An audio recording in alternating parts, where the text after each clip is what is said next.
Shadow of Statues, a white Southerner confronts history, is New Orleans Mayor Mitch Landrieu's culmination of his crusade to take down 4 Confederate statues here in New Orleans. While he dealt with an abundance of backlash, he stands by his conviction that it was the right thing to do. And many people say history is on your side. Mayor Landrieu joins us now before he kicks off his book tour. Thank you very much. And first of all, let's talk about some of the controversy, because when you made the announcement here on the morning news that you were going to take down these statues, did you ever, in your wildest dreams, think it would be this controversial? Well, a couple things. First of all, it's not my crusade. It's a crusade that has been going on for many, many years, and so many people who went before me. Well, that's true, but there are lots of people. I mean, for a long, long time that have wanted to kind of get this done. Secondly, I didn't announce that we were going to take it down. What I announced is that we ought to have a conversation around why they're there, and that, in fact, they should come down. But we ought to have a community conversation about it, which, by the way, in a democracy, we did it the way it was supposed to be done. We actually had public hearings. We had robust communication. No, I did not think it was going to take this long, nor did I think that it was going to be as controversial. I had a grand hope that we had come to a space of reconciliation in the city where people would recognize how damaging those monuments were to what New Orleans was and what New Orleans would come to be, and I had hoped that it would be easier than it was. Many people thought it should have gone to a vote of the people. Did you think that ever? Well, there were a couple of people who opposed it that wanted to go to a vote of the people, but essentially, as you may recall, back in the late 1800s when it was put up, there was no vote of the people to put up. And in the government that we have, we don't have direct votes of the people for budgets or for things that are far more important than the monuments. So given the Confederate generals some higher standard than everybody else seemed to kind of make the point to me. By the way, we had, more so than any other city in America, a robust democratic process where we had 4 public hearings.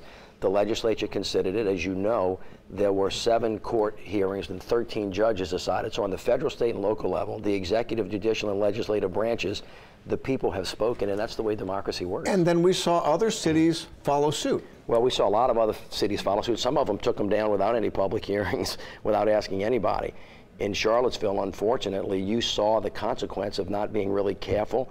People were actually killed, and so when we were taking our statues down, and we did it at night, we got roundly criticized because people thought we were trying to hide. But you did that for safety.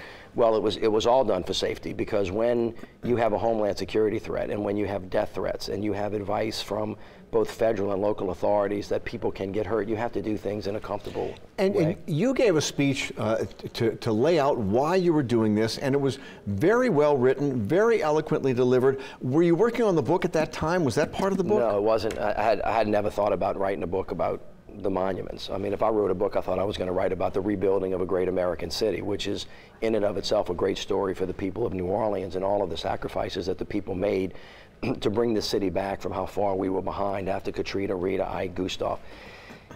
I gave the speech for a very specific reason, because I wanted for the record books to put a bookend on the speech that was given in 1890 when the statues were put up, and have in the record, as part of the continuous government, why a mayor today course-corrected history from a mistake that he thought a mayor made in 1890, which of course is the right of the people of the city to do at this time, and that's why I gave the speech. And I know you truly believe this, but a lot of people are looking at this as a kickoff to Mitch Landrieu for president. Well, first of all, I'm not running for president. Secondly, when all of this started, it started 4 years ago, before Donald Trump or Hillary Clinton or the presidential race ever start off. Essentially, the monuments, as you may recall, were part of a larger rebuilding so we could curate the 300th anniversary of the city. So we've rebuilt our schools, we've rebuilt our hospitals, we rebuilt our airport, we've rebuilt our riverfront. The public spaces were really important.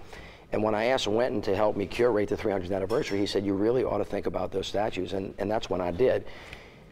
Lee Circle is the most prominent circle in the city of New Orleans. For the people who forgot the history, Lee Circle wasn't Lee Circle until many, many, many years after the city. It was originally Tivoli Circle. So for people who want to remember the history, what I came to learn based on the cult of the lost cause is that there were a few people that basically stole our history for 4 years and reinterpreted what the city of New Orleans ever was.